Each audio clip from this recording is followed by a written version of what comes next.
Hey everybody, welcome to another edition of Boston Straight Shooter. This is the show where we talk about Boston sports. We talk about the Boston Celtics. We talk about the Boston Bruins, Boston Red Sox, and the New England Patriots.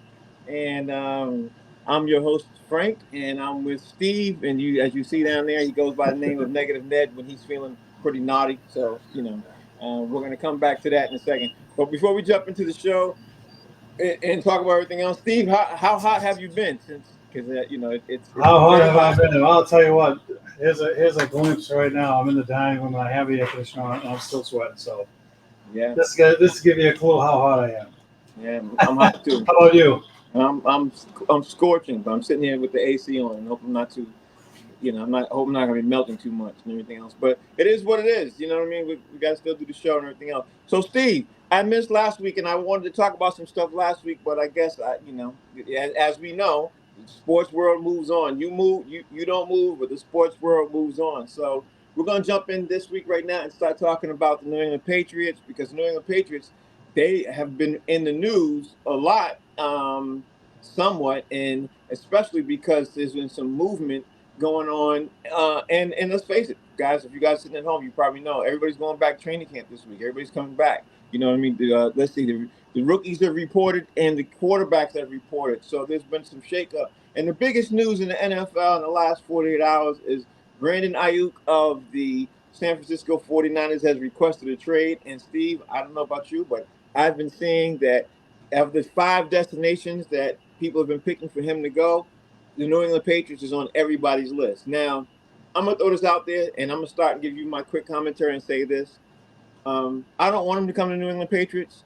For the simple fact being, not that he's just so expensive. I mean, yeah, besides the expense and everything else, I think he plays a different brand of football, and I don't think he'd fit and blend in with the way the Patriots play. That's number one.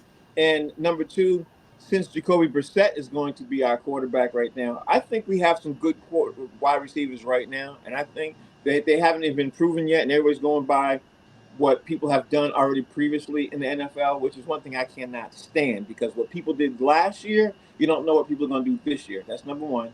And number two, a lot of these guys are rookies and been drafted and everything else, so you don't know. We could have a Brandon Ayuk type, or we could have a DeAndre Adams type, Devontae Adams type on our team right now. So I want to see what we have, and while things are going, and that's for my thought process. Instead of spending so much money on one player.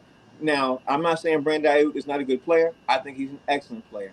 I just would rather have us see what we have now before we give away some trade assets and some things when we might not have even needed to. You know what I mean?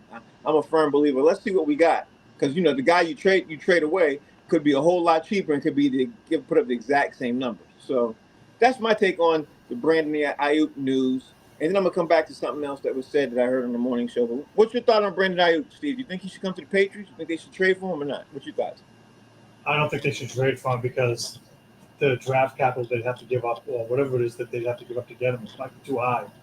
Yeah. And I agree with you. I don't want to pay these guys now because, again, in the San Francisco 49ers system, he might be great. But in our system, he might not. And this is the same argument for Calvin Ridley, why they didn't want to pay him 90 something million bucks, right? Because, look, he might not be a number one receiver here. He might have been a number one receiver where he was. It's all about system and fit and draft capital, how much money you got to pay these guys. And I don't know that he's worth spending that kind of money. I agree with you. We have to see what we have in-house with the guys we drafted and hope that finally somebody like Tyquan Thornton can get right a little bit and add to what they have because he's been a complete bust.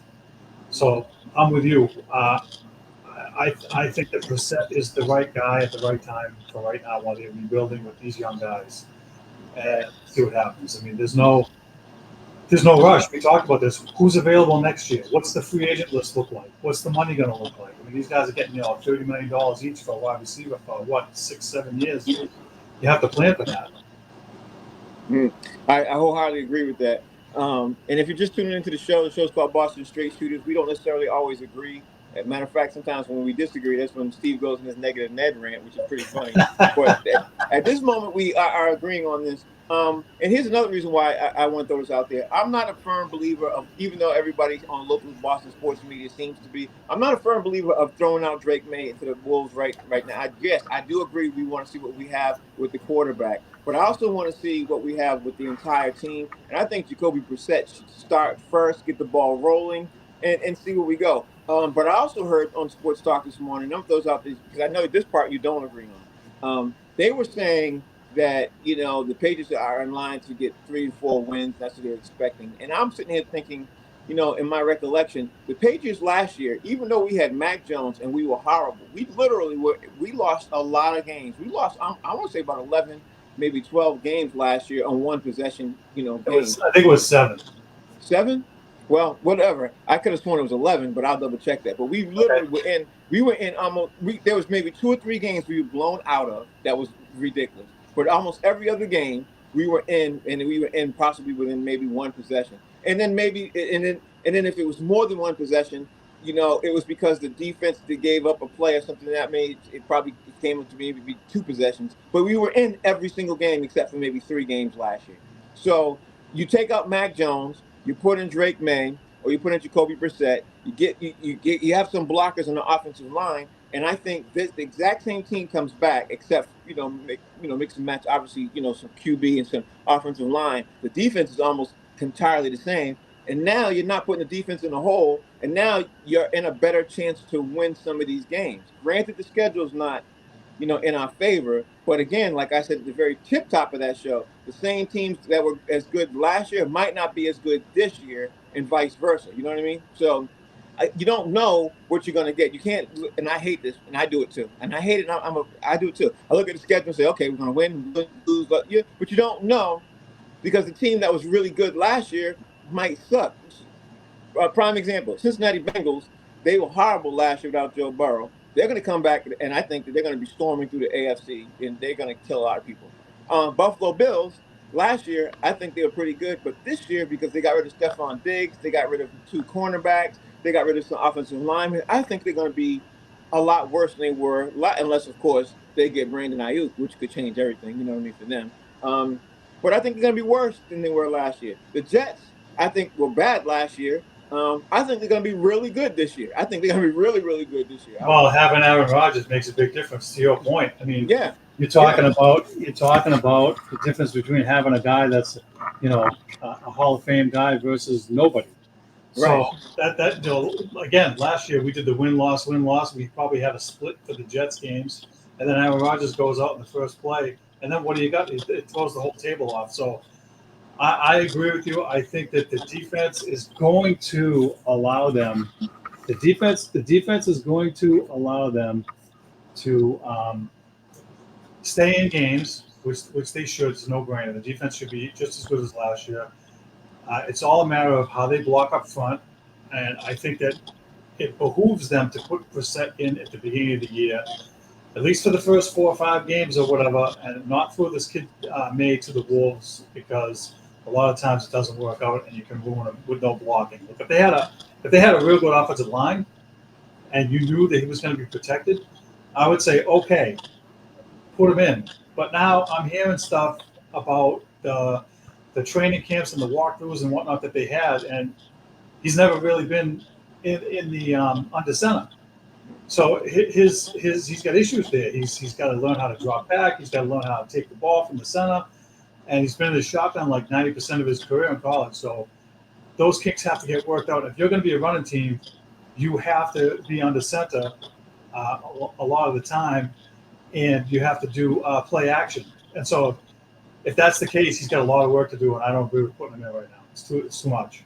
Yeah, I think that's a big issue. But let's look at the league and see what's going on around the league. Because in the NFL, there are a lot of veterans who are not signed or anything else. And Stephon Gilmore is still sitting out there right now as an unsigned corner right now, and he's one of the best in the league. And I saw a couple of people saying, "Hey, maybe Stephon Gilmore should come back to the Patriots." And I got to say, I'm not against that at all, because we've got a brand new cornerback, who came in last year. We got a couple of new guys who came in this year.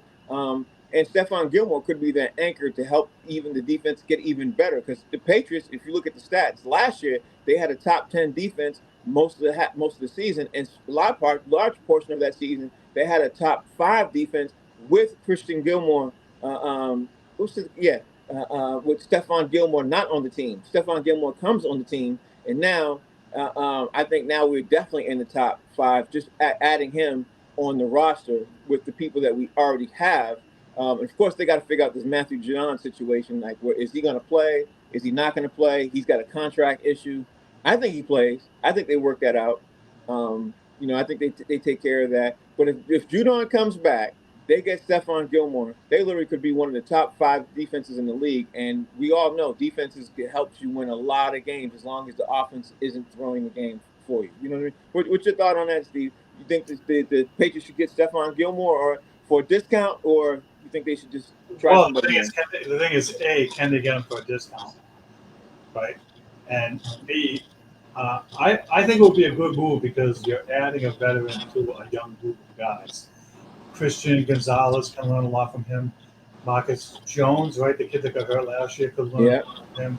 He would add veteran presence. I don't know if he's the same kind of shutdown guy, but worst case, he could be a part-time guy and be a locker room presence to train some of these young guys and be a positive influence on the team while they're rebuilding. The more of those guys we have, the better it's going to be. As far as Matthew Judon goes, my feelings I made known already. Look, he's 32 years old.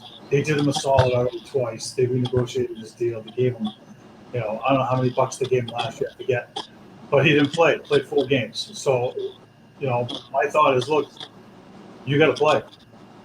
Or let him sit. I don't care anymore. Let him stay out. I know the fines are ridiculous for sitting out, but here's your options. Come into camp and play or sit out. And what they could do is keep his base $7 million or whatever it is, and then adjust it so that after game number 8, every game it's $1 million for however many games he plays. That's what he gets paid. If he makes it through the rest of the season, it's another 9 games. He'll get, $16 million. If he plays 4 more games, he'll get 12 or 11. But if he doesn't agree to that, then I wouldn't bother. I would let him sit. Yeah, see, that part I disagree with you on. I try to make sure I make him work because he's an anchor on that defense. But, one thing about, this league, you never know because you could be right and he could not even be the player he was last year, like coming from last year or the year before. And this year he could be a step slower. And we don't need somebody coming off the edge who's a step slower. We need somebody who's disruptive. You know what I mean? That's what we need. That isn't the issue. The issue is he can't stay healthy. So let's say they redo him 14 right? And he plays 4 games again. Again, if he's 28, and he's in his prime, or 30, even 30, 2 years ago, yeah, do it. But 32, 33, listen, these guys are on the wrong end of 30, and I don't agree with hold the team hostage anymore. Tim Anderson made a comment and said the best agent who isn't an agent in the game is Judon. He said he's his own advocate. So, listen, I get it. I like him, but I'm getting tired of the guys trying to hold the teams hostage. And it's across all sports for me. I know the NFL contract's not guaranteed, but I'm tired of these guys making a gajillion dollars and then they're playing 4 games and then they want another contract. It's like, how about no? Right, 100%. So, and we got to touch on one more thing in the New England Patriots. We got to touch on Keyshawn Butte. He literally, got caught in some gambling situations not too long ago, and all the charges were dropped. With the situation. I remember this vividly. The simple fact being, there was a lot of people screaming on sports radio that they should cut him because he wasn't, really one of the guys who was different makers and everything else. And I'm wondering how people will feel if he comes in and he's an impact player and he comes in for this year and he makes the team and he's an impact wide receiver. What will those same people think? And what will those same people say if he comes in? But one thing about these players, they're young, they drink, they do everything the young guys do. You know what I mean? They get led astray. But gambling is an issue for me. I guess it's a really big, and it's definitely a big issue for the NFL. But I will say this: if all the charges are dropped, I'm very curious to wonder why they dropped all the charge, like not even a hint of any of it. So I'm very curious to say, and then I'm curious to say, well, if all the charges were dropped, how and why did you guys feel it was enough to arrest him for? You know what I mean? Like, so, or to persecute him for. So I don't know. Well, the first thing is the guy made like I don't know how many hundreds of thousands of bets it was. He was making like 300 bets a day or some nonsense, right? So there was I don't know, it was 80,000 bets or whatever the number was. It's a ridiculous amount of bets, and he was betting on his own team too. And so they have to investigate that, especially with the legalized gambling, right? Because as we talked about previously on here, it's an issue across all the sports now. But I'm shocked that all the charges were dropped, and I'm trying to figure out like, okay, you had this guy, you could have given him community service, you could have given him something, you could have put him in jail for a year or whatever, and you didn't. So he got a mulligan, in my opinion. I agree with not releasing him. There's nothing worse than giving up on a guy. If they would have cut him right after he got arrested, and then all the charges get dropped, and then he's free to go to Kansas City, you know what I mean? To your point, that's screwed. So I agree with keeping him. I agree with let's see what he can do. And give him a shot because you don't draft those kind of guys and then just throw them away usually. Not only that, he was breaking all kinds of records in college, and every time I look up some stuff on him on college and everything else, people say he's the most amazing player they've seen. Now I haven't seen him play. He didn't have a real good shake last year. Think about that one game where he had 1 foot out of bounds and missed the catch, and then got benched the rest of the game by Belichick. Yeah. Maybe this time around he'll get a legit shot to be part of the rotation, and we can actually see what he can do. I mean, if he catches 30 or 40 balls as a rookie or as a second-year guy, it's improvement, in my opinion. Yeah, I 100% agree with that. There's one more thing I wanted to talk about with the NFL, and I guess I'll just leave it at, you didn't write it down. I want to throw this out there and everything else. People are talking about the new rules and how the rules are going to affect the teams with the kickoffs and everything else. And we talked about this before. But I'm going to throw this out there before we move on to the next subject and say, I'm going to say right now, with the new rules, it's going to help benefit a lot of teams in these gambling situations, and we're going to see some seismic shifts right now, I think, in the hierarchy of the way the NFL is being played because of the new rules. I'm not a fan of it. I especially hate that tackling rule, like when you can't drop and pull the guy. I literally hate that rule. Because a lot, I mean, 80%, maybe 90% of the defensive players tackle people like that because there's no other way for them to tackle somebody who's running. You know what I mean? The plays happen so fast. I really don't like that play. That drop tackle thing, I don't like that rule either. Yeah, I don't like that either. It's going to affect a lot of games. So, but I do like them trying to adopt the XFL rule, whatever league that is now, UFL. I do like them trying to adopt that rule and try something different because there's nothing worse than having a gazillion kickoffs going out of the end zone. I mean, what good is that? And we have no kickoffs really. Only when it's outside the end zone at the 1 yard line. I mean, I like this rule. I think you get more action. I'll use Devin Hester from Chicago as an example. Right. The other guy, Dante Hall from Kansas City. I mean, electric guys that can make plays and make a difference in the game. We want to see that. I mean, Julian Edelman on punt return. I mean, I'm just throwing names and throwing stuff out, but you have to have another element in the game besides, okay, it's a touchdown, it's a kickback, all right, it's up to 25. I mean, that's just boring. Nobody wants to watch that. Yeah, matter of fact, I think 80% of America, when there's a kickoff, they get up and go to the bathroom or something because they know nothing's going to happen. I know I do. They probably want to beat the line, the beer line. Yeah, right. Steve, I can't even begin to tell you. I think most of the time when there's a kickoff and it usually comes out of a commercial break, I always say to myself, okay, I still got a few more minutes because they're going to kick it out of bounds. I think I do that all the time. Now that changes everything. So I'm for that. Isn't that the worst? They have a 3 or 4 minute or 5 minute commercial break. Then the guy kicks it off. It's in the end zone. Then we have to wait for everybody to line up again. It's like, all right, holy nightmares. Yeah. Yeah. Then they have another commercial break while the offensive players and the defensive players come on. So you really have about a good 7 minutes, 10 minutes break right then and there from the first commercial break. You know what I mean? From the very first. Correct. I think that was part of a negative Ned rant last year or the year before. Yeah. I had a rant about that because I don't like when they do that.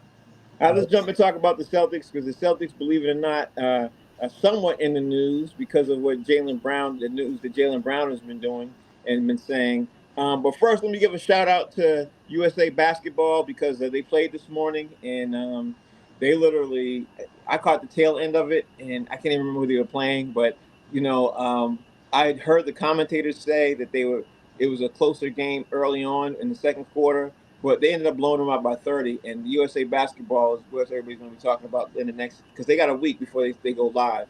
So with that being said, now the topic is Jaylen Brown was on the side watching the G League play. He was watching the Celtics play the Lakers the other night, and I was watching the Celtics play the Lakers the other night. You know, I was sitting there tuning in to see LeBron James' son, Bronny James, and when I had seen him play, you know, he threw up a couple of balls. Then I saw one thing that came up and stood a stat that stood out. In the last two games, he was 0 and 14. You know what I mean? And that was what instituted certain people to say certain things.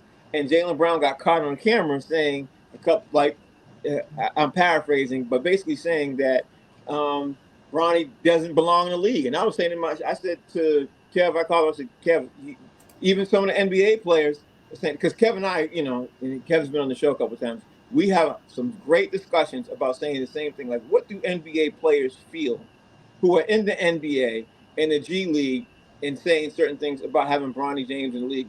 Kev disagrees on me at one point, and I'm going to say this out there. I'm going to put this out there, and people can agree or disagree. And you can agree or disagree, too. This is my point. My point is firm. LeBron, he already held the Lakers hostage. He did it already. The Lakers got him, and they on it. But now it's the Lakers and the NBA who want Bronny James. He was like, what? I was like, the Lakers and the NBA want Bronny James to come. And Kev said, why? The NBA just signed a 78 billion with a B dollar deal with all the networks to be able to broadcast, you know, NBA games. Yeah. So now when you have the Lakers are playing on ABC or their TNT or TBS or on NBA TV or whatever they're playing on, and they happen to feature the Lakers get a piece of that money. The NBA gets a piece of that money. And of course, the network gets a piece of that money because it's all about advertising revenue. And then Kev was like, well, you know, but it's setting the Lakers back. I said, right now, I think the Lakers care more about the money and not about winning a championship right this second. Exposure. Yeah, it's not necessarily, well, it's the exposure, yes, but it's the money because at the end of the day, they're going to get a lot of people are going to tune in because of the simple fact it's never been done before. Bronny James is going to walk on the court with his father on the NBA court, and all that money that's going to happen, the Lakers are going to ready to charge more money for ticket sales. They're going to charge more money for advertising revenue, and then of course, you know, when people tune in, it's going to trickle down, and that's my firm stance on that. So I don't Well, know if you agree with this or not. no, I agree because it's historic, right? They're the only father-son team, they're a tandem in history, and so there's going to be marketing, there's going to be shirts, there's going to be paraphernalia, there's going to be all kinds of stuff. They're going to make a boatload of dough, those guys. So his contract is what, $2 million a year? Yeah. Think about if he gets a shoe deal or a shirt deal or a hat deal or whatever kind of merchandise deal, he's still going to make a boatload of dough, and he can be over 15, and it won't matter. So again, I agree with you. I think that LeBron and the Lakers or whatever, his agent, held the league hostage, held everybody hostage, and said, "Hey, I brought this up with you the last time we were on." It said his agent said, "Hey, don't take him because we're not going to sign with you." So if the Celtics took him one spot before, and they tried to get him, he wasn't going to stay. He was going to play overseas. Or that was the threat anyway. And so people here wanted us to take him just for spite, and it's a wasted pick to me if you do that. They weren't going to do that. They weren't going to do that. If you have right now, they're both on the Lakers, and every game now, that game's when they play. To your point, when they're on ABC or NBC Paramount or whatever those channels are, everybody's going to want to tune in to see what he does while he's playing with his father. Because I wonder if they're going to be on the court at the same time at all. Yeah, they will. They definitely will, and that's the hype they're going to do it. But let's not forget that here's the elephant in the room. The elephant in the room is that people are saying that they want to see this happen, and if people tune in, believe it or not, Steve, when people tune in, obviously the ratings go up. People tuned in the other night for that Lakers game when he was introduced. It was the highest rated G League game that they've ever broadcast on television, the highest rated one. So right then and there, I was like, okay, Kev, that proves my point. So if when Bronny James comes in, he could be 0 for 50. And that's what I've been telling people. I said he could be 0 for 50. But the fact being that he's going to be on the court with LeBron, that's something that Jordan never did, Kobe never did, Wilt, Cousy, Russell, go down the list of the greats. Shaq, none of them ever were able to play with their kid. And LeBron will be able to put this on and say, I'm on the floor, on the team, with my son at the same time, something that no one's ever did. And that is their selling point into this. And so Jaylen Brown got caught on camera saying Bronny shouldn't be in the league. He literally said that. He turned to his girlfriend at the time.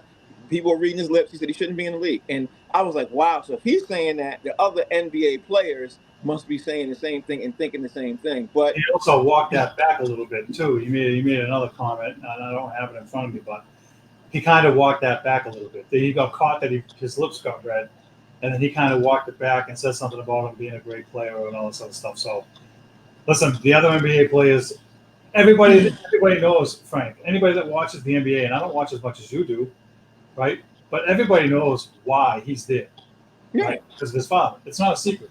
right. So, if they want to have him on the team and they're willing to have him go 15 and stink up the point, it's on them. I'm not bothered by it because I want to see them lose anyway, so I don't care. Honestly, I'm not bothered by it at all either. But I'm not gonna even lie, Steve. I'm anxious to see it. I want to see. I kind of want to see how he does. I would like to see what they look like together on the floor. Yeah. See what kind of impact he has with his father. I mean, look, it's going to be must-see TV at least the first few times. I mean, after a few games, whether he's good or not, it might not be must-see TV for me, but it probably will be for basketball purists. You know what I mean? I'll watch when they play the Celtics. I'll watch when they're on national TV, but I'm not going to be tuning in every single time they're on because it's going to be other stuff for me to watch. Yeah.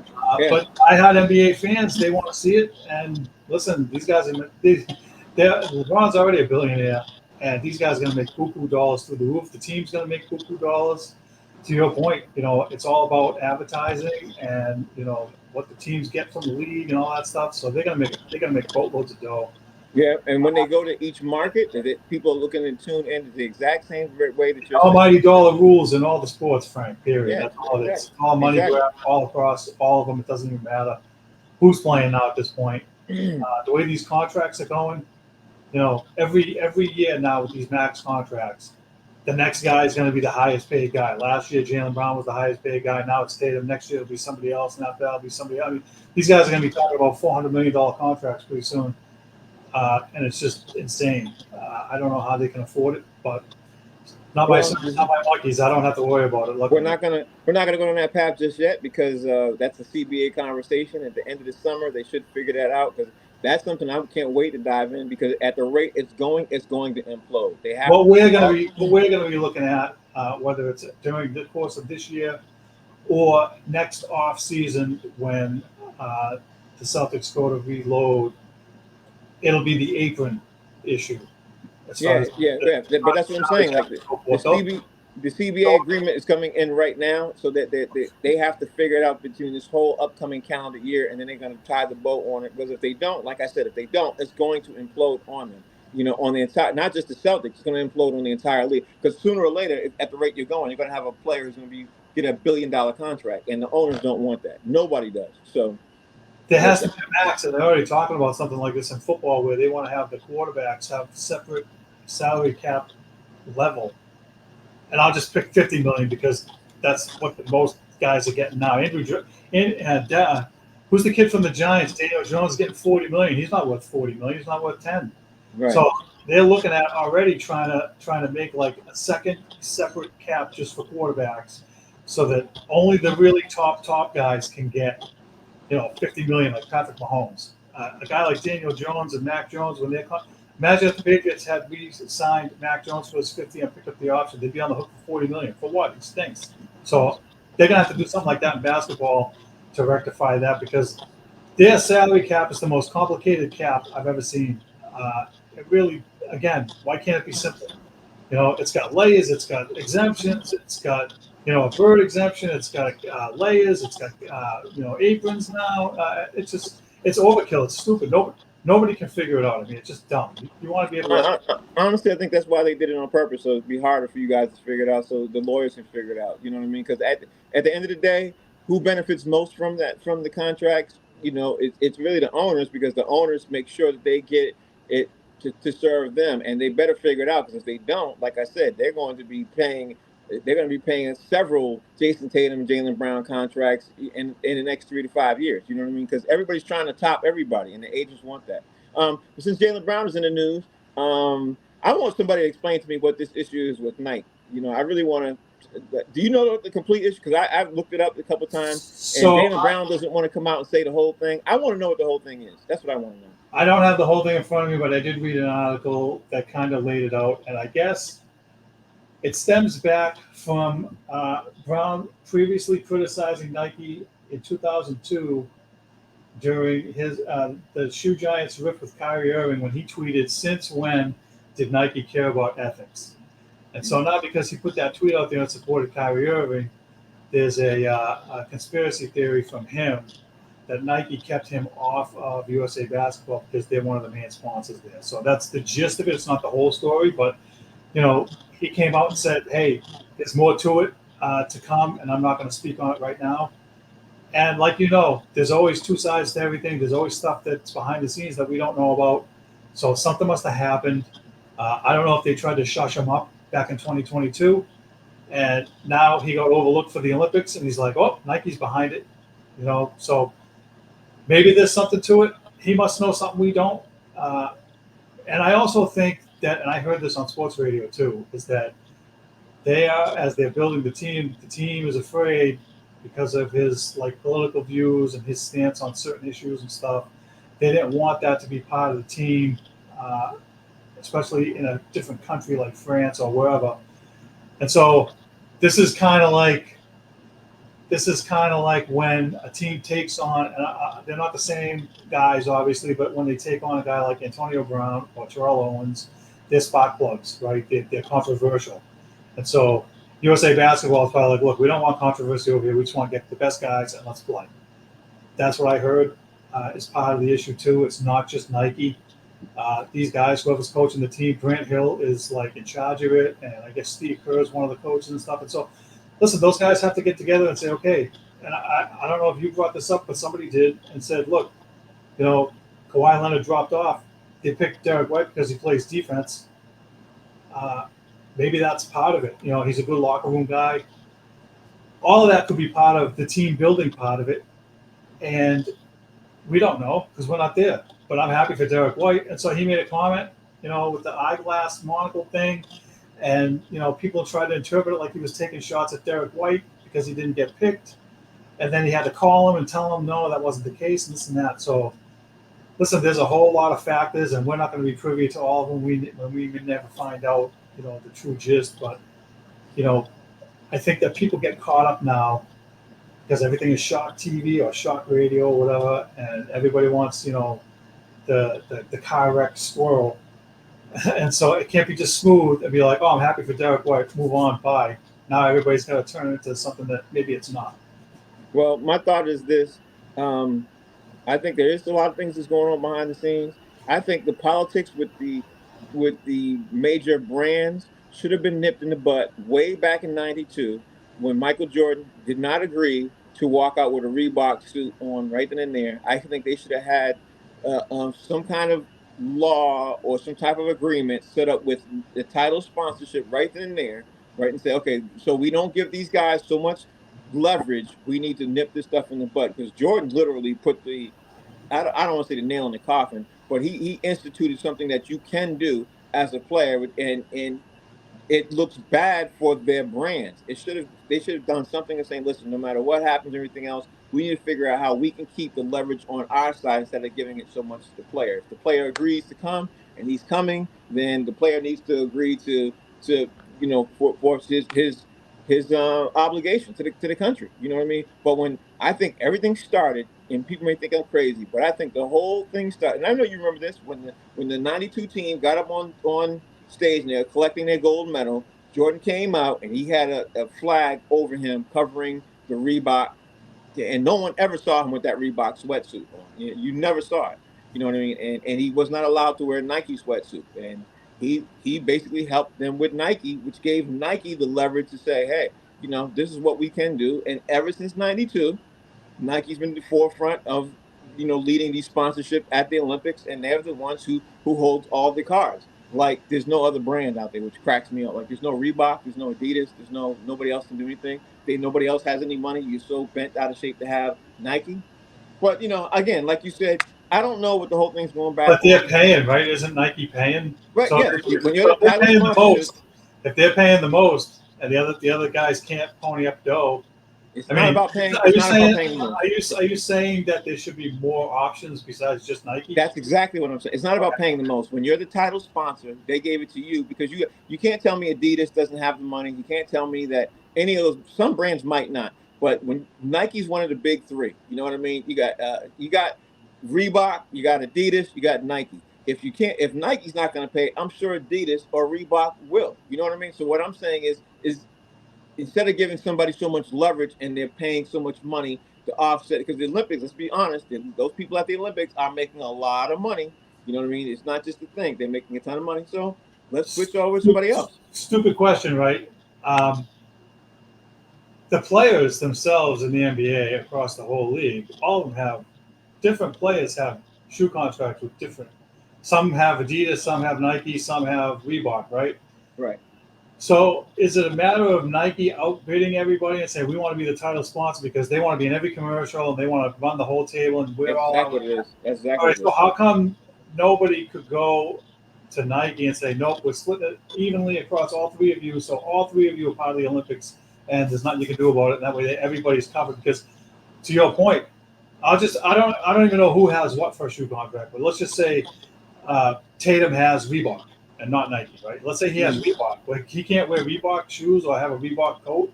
No, it's not. It's not about the sneakers. The sneakers is one thing, but it's about wearing a sweatsuit when The you're. apparel. Yeah, the apparel is what the whole thing is about. Because you can wear whatever you're going to wear on the court because it's about your player safety. You're going to wear what you're going to wear for player safety wise. But it's You about know like a jumpsuit and whatever has the logo on it. All right. jumpsuits, hats, anything else that any of that other apparel, no, you can't. You just can't do it. So and the crazy thing is, 90% of the players all signed on with Nike anyway. You know what I mean? That's the crazy thing. Like I'm sure it's 90. I'm throwing a number out there, not 100% sure, but I'm sure it's about 90% because all of them, if they don't have some kind of Nike brand, they have their own brand, which is under an umbrella under Nike. You know, like how Jordan brand has the umbrella of Air Jordan under that. You know what I mean? So Tatum has Tatum signed under the Air Jordan brand, which signed under the Nike brand. You know what I mean? So Long story short, Frank, just what I said earlier, it's all money. It's all it comes down to. it's all Money, boils all the rules, and whoever has the most, that's the way it is now. Everything is billions of dollars all across the board, and nobody really has any say. right. So let's move on because I want to talk about my Boston Red Sox. My boys have been doing it. You've been saying for the last three shows that we've been on. Yeah, they're gonna lose. They're gonna lose. They're gonna lose. They're gonna lose. I'm going on the record right now. I said, see, I told you so, Steve. I told you these boys are good. These boys are good. Frank, ding, ding, ding. You and your sister are all over it. Listen, I gotta again. It's called straight shooters for a reason. When it's time to eat crow, I'll eat some crow. I'll give them their due. They've played well. They've gone above everybody's expectations. Uh, you know, I know we're going to get to the All-Star game in a second, but Jaron Duran, from where he came from 2 years ago, I thought he was a bum. I wanted him to get rid of him because I thought his work ethic sucked. And kudos to him.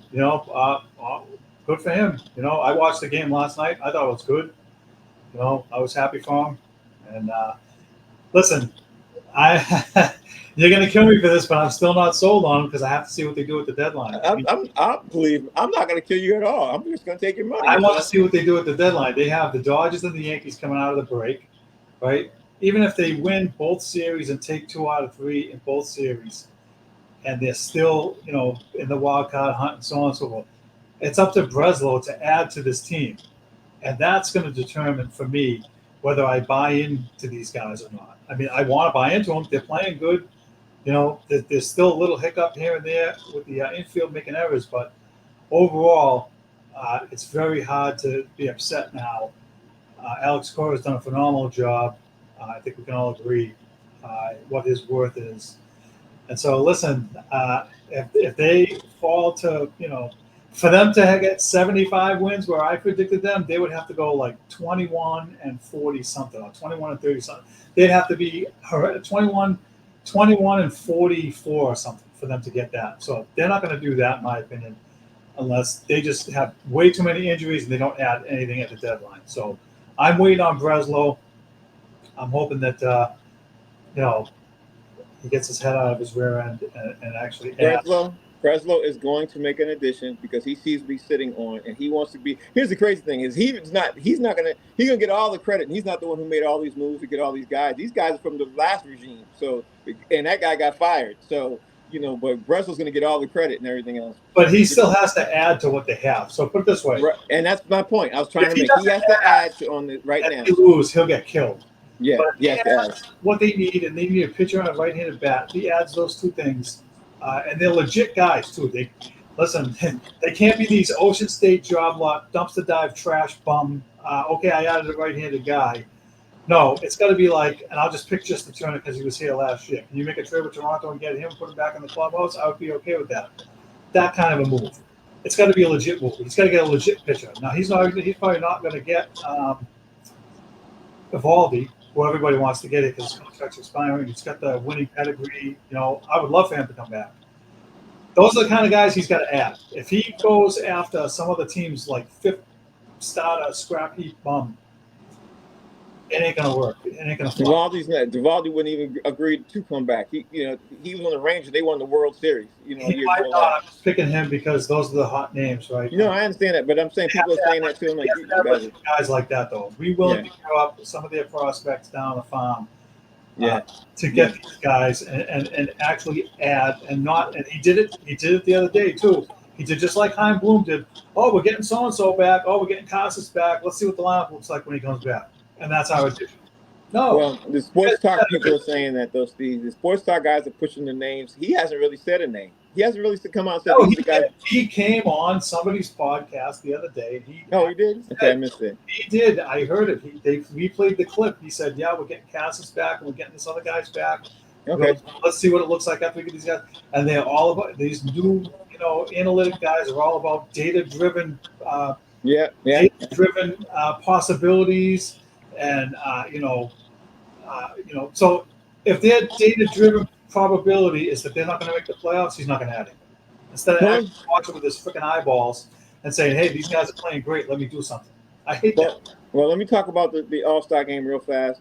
And before we actually talk about the game that happened last night, the night before, I didn't even see the lady singing the Spangled Banner. I didn't even see her sing. God, I didn't see it, but I heard the clip on the radio today. I was like, that can't be true. That was that. I thought, when they replayed it, I'm not going to lie, Steve. When they replayed it, I thought they were playing it as a joke. I thought there was a joke thing. And they said, no, this is exactly how she sounded. I was rolling in the car this morning. I couldn't believe how funny. I was like, and nobody came out and stopped her during the national anthem. And she came out immediately and said, hey, I was drunk. It's like, I said to myself, no matter how drunk you are, you sing really good or you sing really bad. Being drunk does not affect the way you sing. I don't care what nobody says.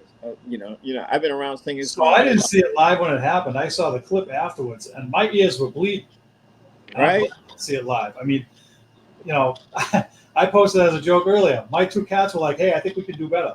I mean, that's what it sounded like, a cat like wailing away. I'm like, what is this? This is awful. This got to be the second worst national anthem after Roseanne Barr.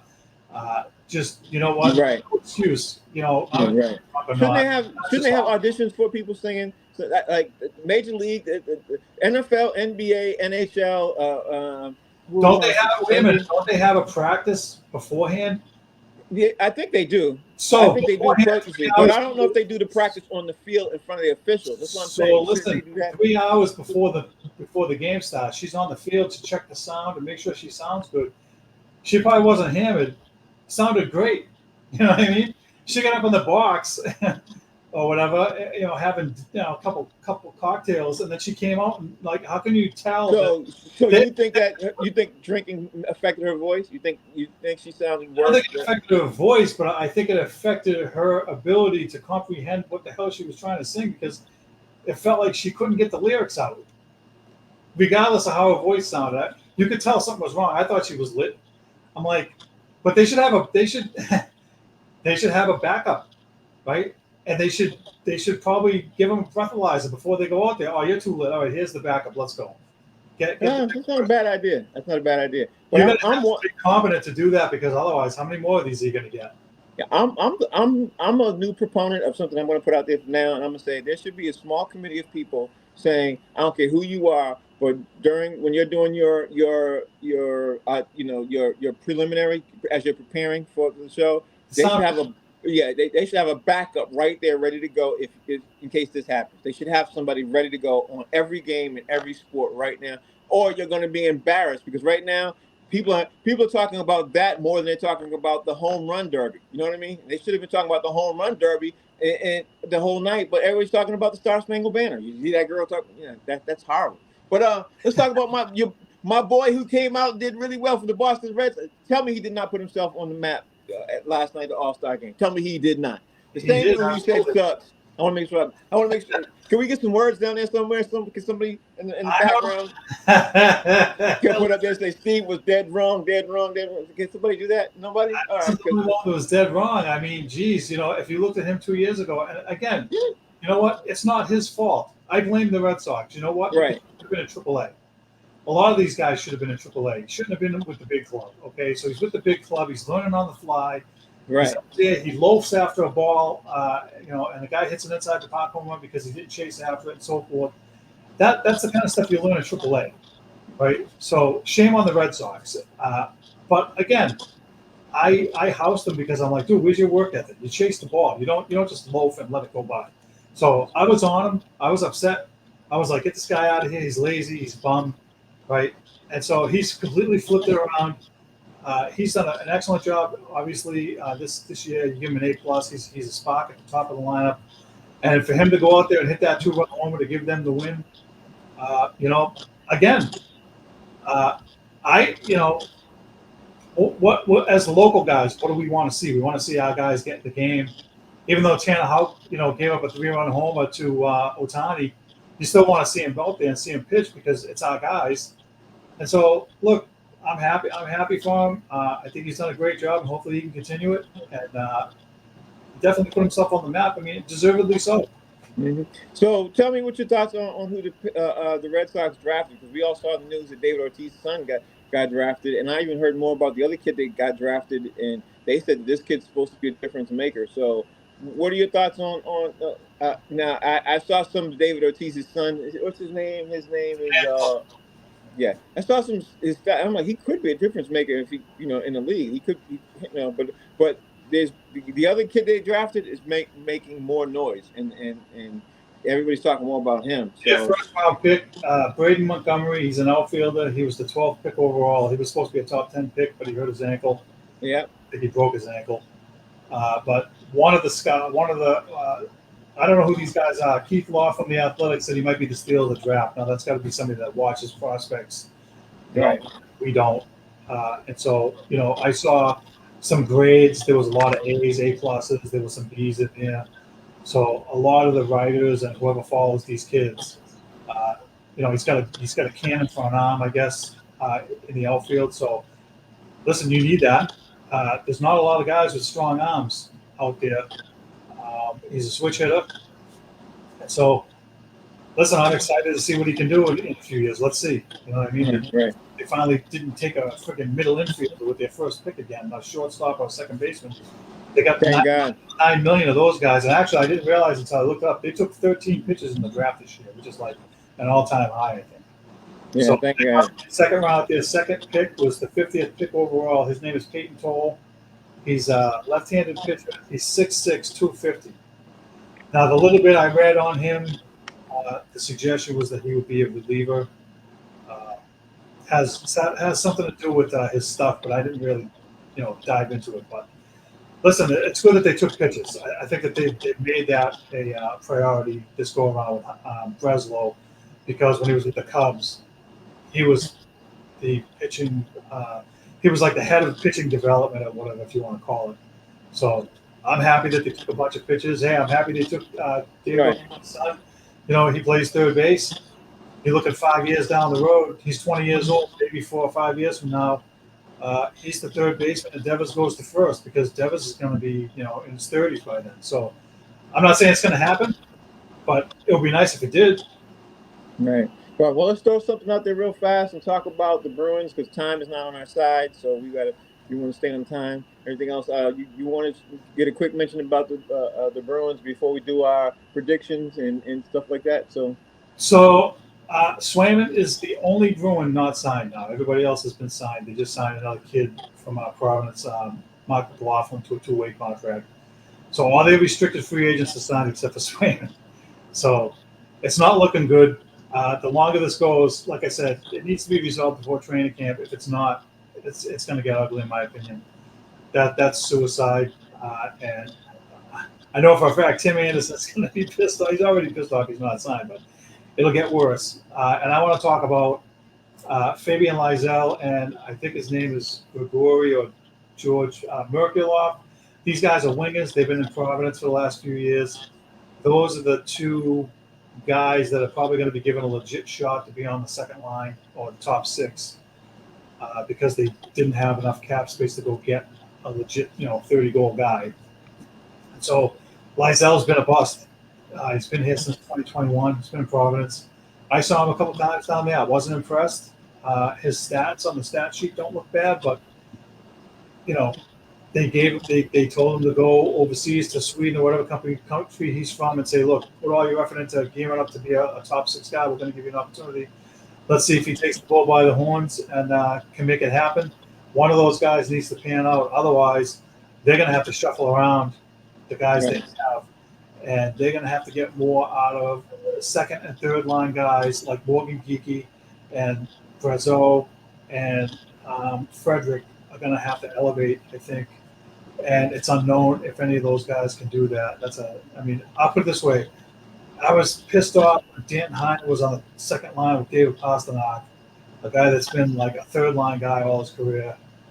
So I'm happier to see those guys get a shot rather than bringing Danton Heinen back at $2.5 million. That was a waste of money. I wouldn't do that. So let's see. We're going to have plenty of time to talk about them, when training camp really starts. I think it starts in September, so they have a bit of a break. And it's really been kind of quiet NHL-wise now. All the free agents have been signed. A lot of them. There's still some restricted free agents out there. But it seems like everything's kind of died down in that respect. So, all right. Well, go ahead. No, that's it. That's all I got. There's really not a lot to talk about except for them, who's drinking water out of the Stanley Cup. That's it. All right, so you have a couple of poll questions and everything else, and I like the first one. I like the poll question that you obviously asked last week. And do you think Jaylen Brown got snubbed by the U.S. Olympic team? And that was 2 weeks ago, right? That's when the pick was 2 weeks ago. That was last week. Yeah, last week. Okay, 50% people said yes, and 50% of the people said no. So must have been a low count. But I'll say this, in my opinion, I don't think he got snubbed. I think the ball could have fell either way. You know what I mean. I would have liked him to been on the team, but I'm not mad that Derek White is on the team. So what's your thoughts on that one? Something? Politics plays a big part in things. Right. I think he got snubbed by Nike. I'm going to go on a limb and say he did. Okay. All right. So the Patriots need to redo. Should the Patriots redo the contract of Matthew Judon and Devon Godchild? Yes, sign both, 75%. No, let them sit out, 25%.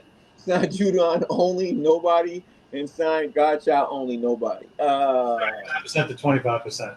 Yeah, 75% yes, 25% no. Yeah. Yes. I'm with the yes, sign both. Give them, 1 year contracts. Well, I said earlier, no, let them sit out. Let them both sit out. I don't care anymore. Listen, these guys are on the wrong side of 30. You got to stop this. Yeah, I'm not a proponent of the age like that. Especially with the way the athletes are made today. If this was 7 years ago, 10 years ago, I'd agree with you. But the way these guys are eating and the nutrition now, yeah, it's different. I say if they're on a different side of 32 or 33, I'd agree with you. But 30, nah. Last week's predictions. Okay, so you do it, Steve. I want to hear what you. But unfortunately, as usual, wrong again. I said Jaron Duran would steal a base in the All-Star game. He did not. He actually hit the game-winning home run, which is actually better for him and us because like I said, I watched the game, and I was happy to see him knock it out. And that was a bomb too. It wasn't like 380 foot like over the fence. That was 429 feet. That was a smash. Mm-hmm. So good for him. So negative Ned, wrong again. And I have a long range prediction. that at some point after the All-Star break, Devers is going to have shoulder surgery. That thing's been nagging him. It's why he missed the All-Star break. I think he probably could have went and played, but they decided to rest him, which is smart. They know they need him for the second half. I'm sure he prefers that. But I have a funny feeling that at some point between now and like the end of August, he's going to be shelved. Right. So all right. So what's your prediction for next week? What's your prediction for next week? I don't have one yet. You go. All right. My prediction. We're getting these ready ahead of time. Huh? I had one, but I didn't write it down.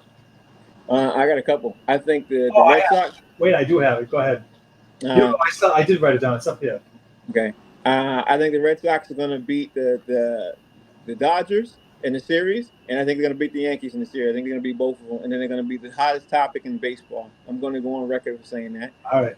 For the Red Sox. And I think the Patriots are going to, against my better judgment, and I don't want it to happen, I think the Patriots are going to definitely trade and I want to say they're going to get Brandon Ayuk. I think it's going to be them or the Buffalo Bills. I think they're going to, I think the Patriots are going to be in the. I don't know if the Buffalo Bills have salary cap room to get them. Yeah, they do. They cut Stephon Diggs and they got to cut one more other player. So they traded away Stephon Diggs and they're going to get one more player. I think they're going to do that.